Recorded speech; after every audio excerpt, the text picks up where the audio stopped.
So, wir sind jetzt ein paar mehr Leute geworden. Willkommen zurück auf Stage 4 oder wenn Sie gerade erst auf Stage 4 eingetroffen sind. Mein Name ist Christian Huberts. Ich bin Projektmanager bei der Stiftung Digitale Spielekultur und werde diese Stage heute moderieren.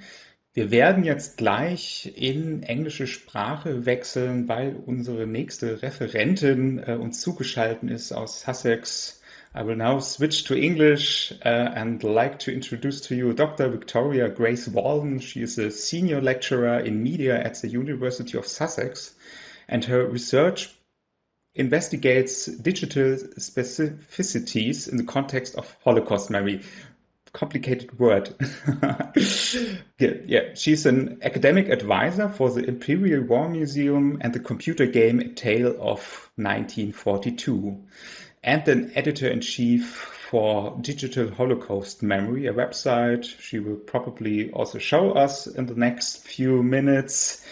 While we, as the Foundation for Digital Gaming Culture, kind of focus pretty much on Germany and German remembrance culture, Victoria has built a worldwide network of institutions, scientists, and more. And I was I participated in some of her online discussions. It was really impressive how many people from all over the world, how many experts from all disciplines were there and discussed about remembrance culture, for example, in games, in gaming culture. And I'm really looking forward now to hearing from you about your project. Yeah. So thank you, Victoria, for being here, and the stage is yours. Thank you very much. Thank you for inviting me to speak today. Thank you to everyone for listening to my English language contribution to this conference. And I really appreciate how difficult it is to code switch between languages with only kind of 15 minutes break. So I'm really grateful for you humbling me with your presence. So I'm not going to give a kind of academic paper in this session. I really wanted to talk through what the project is doing. I'm not going to present a PowerPoint. Instead, I thought this is a gaming conference. I wanted to show you the actual kind of digital spaces. I think we're all PowerPointed to death in our time lives anyway. So, and also really the core of this talk is really an invitation to encourage all of those of you who are making, writing about, or working with digital games related to memory, perhaps more broadly, but also specifically around the kind of Nazi period and Holocaust memory particularly, to engage in the project and to explain some of the ways that you can do that. Bear with me, I've got a bit of a cough, so I apologise. So I've tried to keep what I'm going to say very short so that we have some time for discussions and questions. And I'd be really keen to hear any thoughts or ideas you have about developing this work further, or any thoughts about the kind of general ideas and kind of areas this work is trying to tackle. So I first outline what the project is and how it's evolved in the past 14 months. It's been a very busy for 14 months. 14 months ago, there was no digital Holocaust memory platform, and a lot of stuff has happened since then. So I talked to kind of that evolution.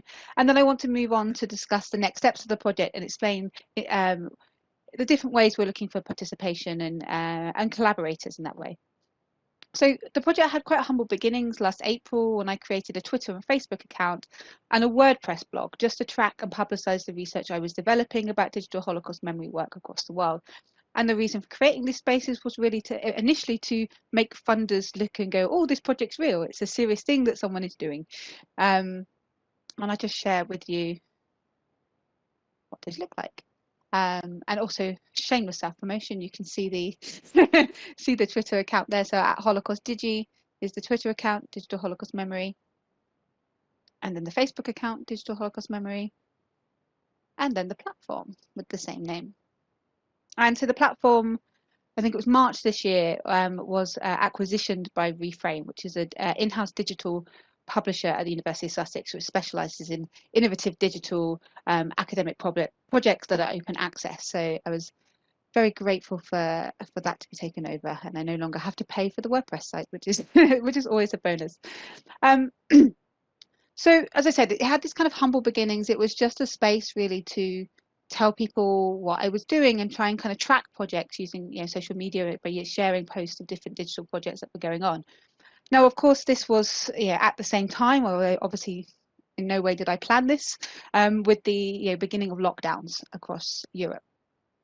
And so as Holocaust institutions were closing their physical sites, there seemed to be a more timely and urgent use of these spaces that I had created.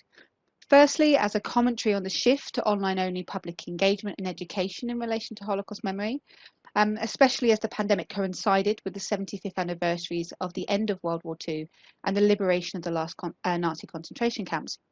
But secondly, to create a community through which we could all discuss many of the issues related to digital Holocaust memory, both in relation to existing projects and debates which might help us to think about the future of this field or fields.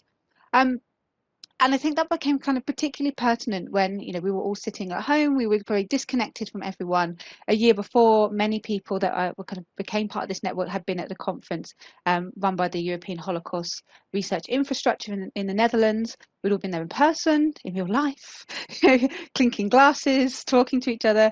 And we couldn't do that. But actually, in some ways, the pandemic opened up this urge for us to talk more to each other in different countries, to not just wait for the big conference to catch up again. So there was an opportunity amidst all the horrible things that were going on.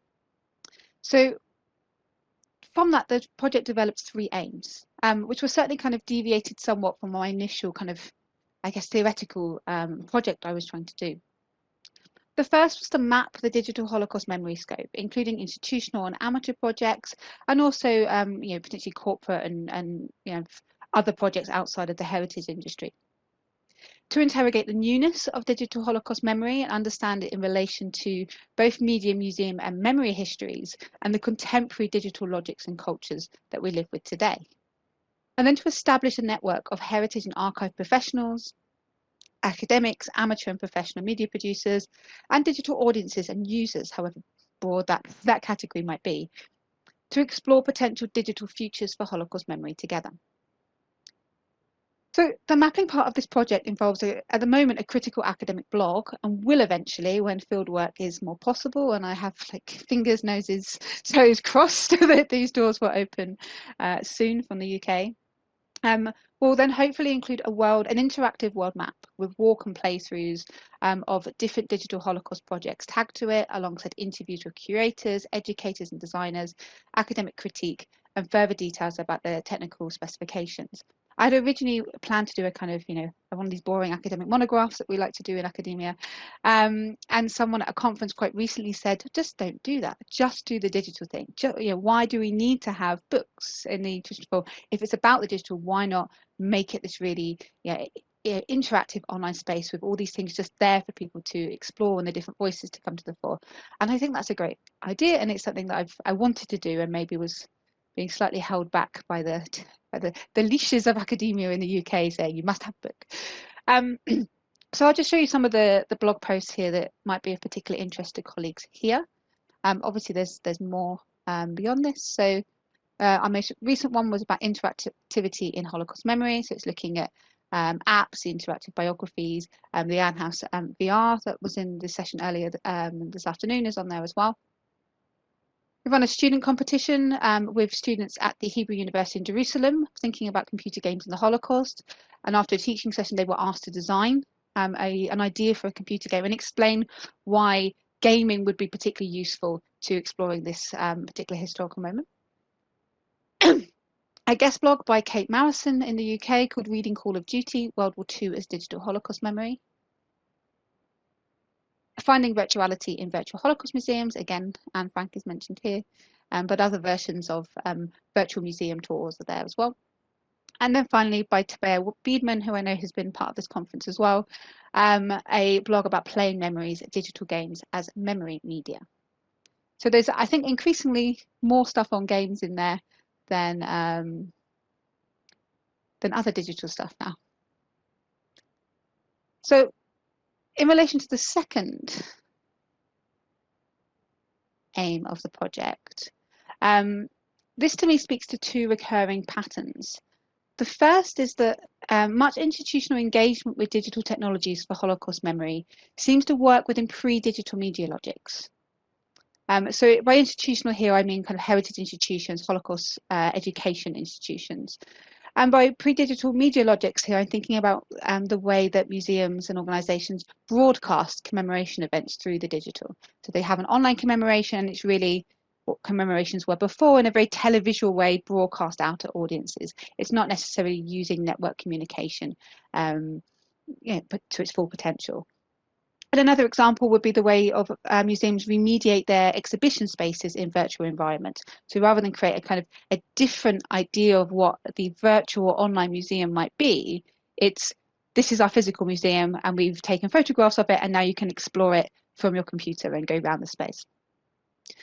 And the second thing here I was noticing that when digital media are used in more specific ways, particularly with things like gaming experiences, the criticism levelled to the medium, repeated historical criticisms and fears of Holocaust trivialization and the unrepresentability of the Holocaust, or the inability of that particular medium to represent the Holocaust. And we saw these kind of repeating patterns when films were made, television, and then comics with Mouse, for example. And what we see less of is engagement with participatory cultures, or the logics of participatory cultures, engagement with the network logics of Web 2.0 communication, the foregrounding of responsive systems and the design of digital Holocaust projects, and certainly in the criticisms of digital Holocaust projects, and the foregrounding of issues related to digital specificities, that horrible long word again, in criticism of work in this field. So often the criticisms are, as I said, about the kind of ethics of the representation, these age-old criticisms of Holocaust media. But we're not having as many debates about the ethics of machine learning and AI for memory of a catastrophe that was performed by humans on humans. We're not thinking about the complicity of Holocaust organisations in data harvesting for corporations when they engage in platform capitalism spaces. And we're not really thinking about questions about who are the gatekeepers of Holocaust memory in digital realms, those who control the search engines, the wide variety of users, or the traditional Holocaust institutions. And we're not thinking as much about the role of the player. When organisations say we don't make games, we make this, it's like, well, what could be good for the player? What kind of responsibilities for memory could they take on if you see your visitor as a player? So I think, in these criticisms, and I know people here are doing lots of interesting work in some of these areas, but certainly in the public-facing criticisms of a lot of digital media Holocaust work, these issues are not coming to the fore. These are the issues that are kind of really specific to thinking about digital cultures. And then finally, implicit perhaps in the aim to bring together a network, so the third aim of the project, a network including a diverse range of professionals, was to break down the silos between academics, heritage professionals, and games and media producers, which exist in many forms. So if heritage professionals prefer to call interactive digital experiences virtual museums or interactive stories rather than games, which we hear quite often, then many major players in the gaming industry are also hesitant of turning the Holocaust into a computer game or being involved in the distribution of a game that might call itself a game about the Holocaust. And this has been the experience that I've witnessed being involved as the academic advisor in the game that used to be called A Tale of 1942 and has more recently changed its name to The Light in the Darkness. And that had a survivor involved as one of the writers of the game, or now the key writer of the game. And yet, there's kind of always been tensions of speaking to some of the big names about the idea that a game about the Holocaust could be a good thing, could be a useful thing. So the Digital Holocaust Memory Project begins from the premise that by bringing together all of these different voices, so experts in Holocaust history, heritage, education and memory, academics from a wide range of fields like Holocaust studies, memory studies, media studies, computer sciences, and media producers and designers, as well as eventually public stakeholders such as young people, Jewish communities and survivors, and also people related to more local genocides and human rights atrocities in the area where museums are placed. We can really explore the potentials that digital technologies have for encouraging the continuation of Holocaust memory. Part one of this work has already taken place through a number of online discussions. This is included, sorry, I can't see the top of my screen, there we go. This has included Playing the Holocaust Part 1, which is already on the site, and Playing the Holocaust Part 2 that was held early this year that will be uploaded soon.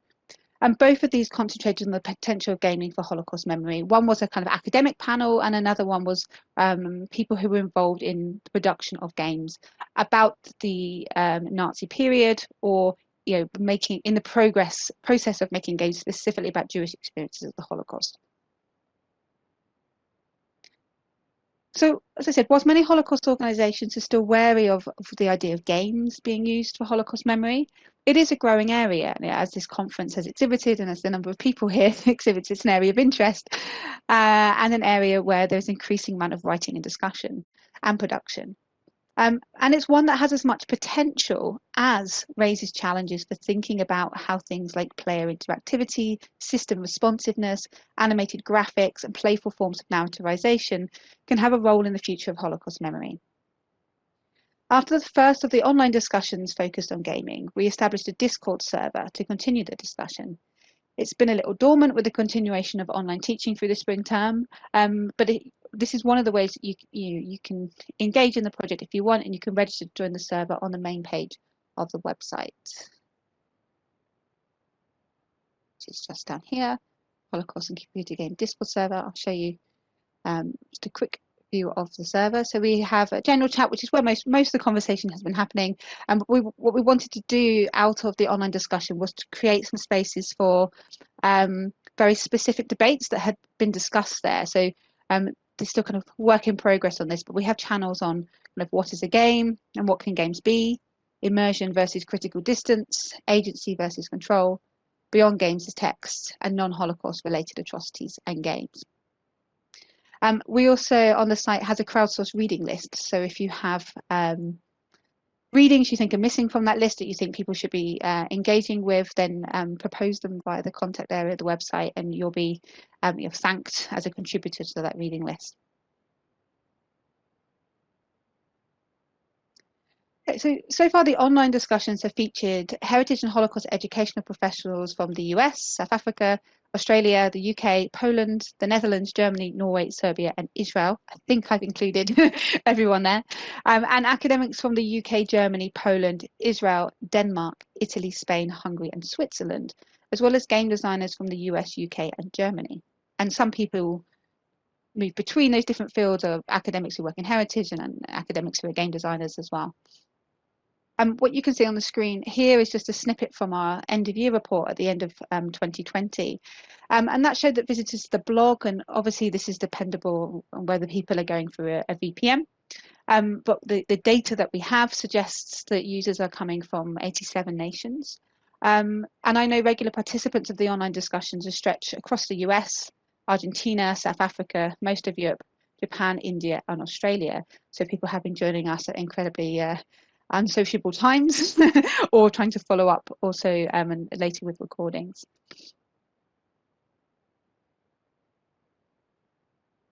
So I'm going to just end the screen share there and just concentrate on talking to you about the next bit of the project, really, which obviously does not exist, so there's nothing to show online.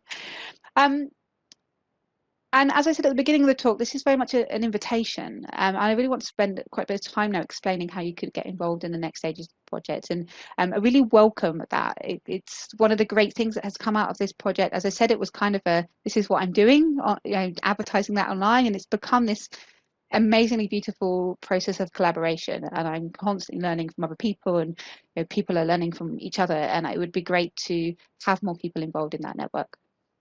So if the blog and online discussions was kind of stage one of the project, stage two involves 3 new elements. The first, now the blog and the page has been acquisitioned by Reframe, is to transform that into an open access journal with an editorial board and a peer-reviewed open access journal, I should say. And we're exploring DOIs for that as well. So it will hopefully try and be a proper journal as such. Creating closed workshops, so moving on from the public discussions to kind of action workshops that are saying, right, we want some guidelines in these different areas, and that was something that came out of some of the discussions. And one of those workshops would be related to computer games. And then field work to collect data for the mapping project.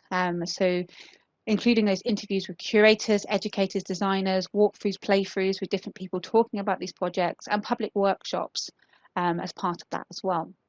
One of the things I'm really interested in is, what do young people, what do survivors, what do wider Jewish communities, what do other victims of genocide and human rights atrocities think about making these things digital, and what are their ideas? We sometimes work in different silos.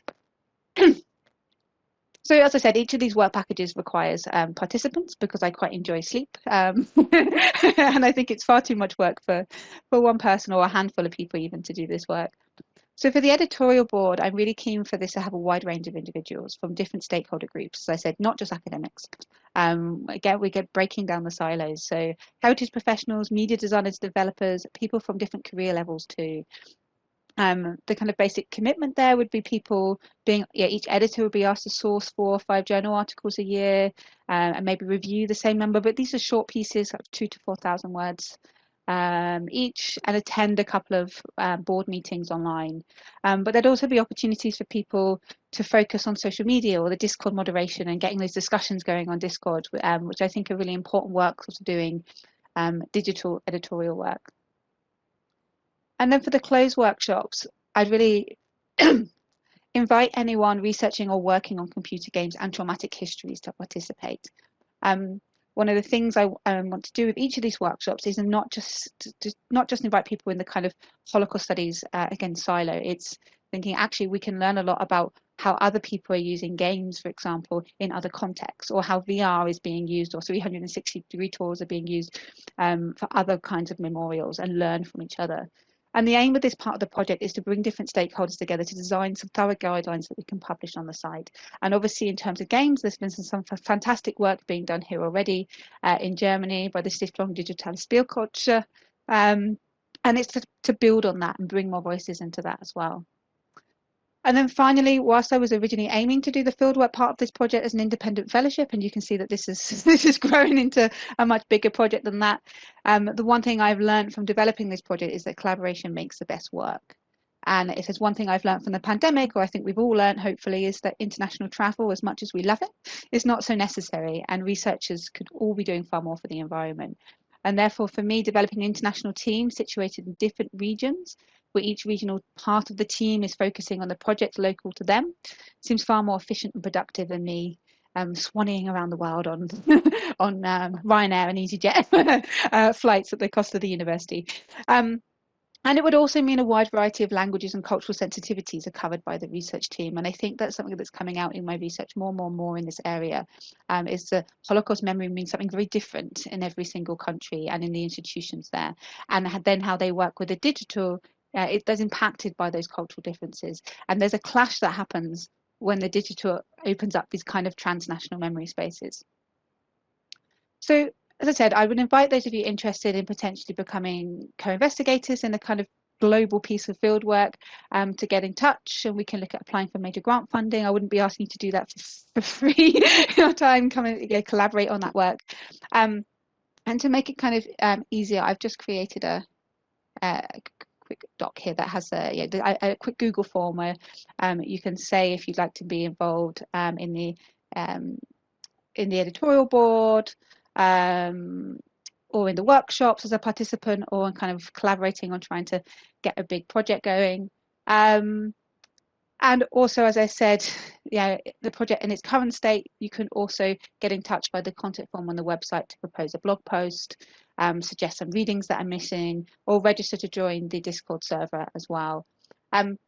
So that's all I have to say for now. And I thought I'd open the floor and would love to hear your feedback, questions, comments, and ideas about the project.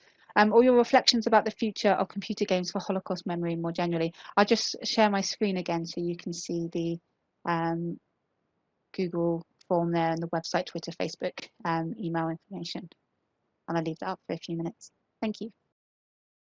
Thank you very much, Victoria, for this wonderful overview over your project and the invitation to collaborate with you. I hope many will follow this call. I can really recommend the discussions, the online discussions you organized. It is really insightful to see so many different voices from all over the world talking about remembrance culture in games. And feel free to post your questions in the Q&A section.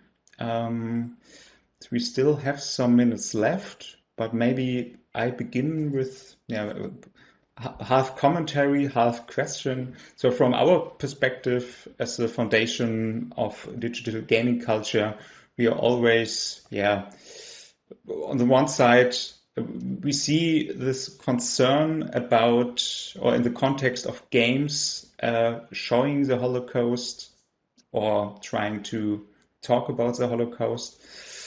And from a German perspective, it's maybe kind of a cliche that we are very risk averse. Even the many projects that are now in development in Germany, you can always see, okay, they start trying to tackle this context, but it's always it's not very direct. So they try to talk about without actually showing things. It's more like, okay, we have a character in our game that's talk about it. And from your perspective, as someone who now discussed with many experts from around the world, game designers from around the world, and being involved yourself in a gaming project right now that tries to tackle the Holocaust very directly, what are your experiences with these kinds of concerns? How do you talk with people about these concerns? How do you tackle these concerns or show other people that maybe it can be beneficiary for games to be also a part of digital Holocaust memory? I think that's a really good and a really important question. I think there's so many different perspectives on it at play as well. And I think it's part of the struggle is negotiating that, so that we can all say that computer games are very important for Holocaust memory, but if a large swathe of the general public don't believe that, then we need to think about how we can make the game about the Holocaust in a way that people will still engage and play with it. And I was very aware that the Anti-Defamation League have often kind of popped up and said, no, games about the Holocaust are not okay. And that often leads to a huge amount of bad press around games before they even come out. But I think one of the issues I think that's often raised when I've spoken to game designers is that they can't represent the death camps, or they can't represent the kind of moments of mass atrocity.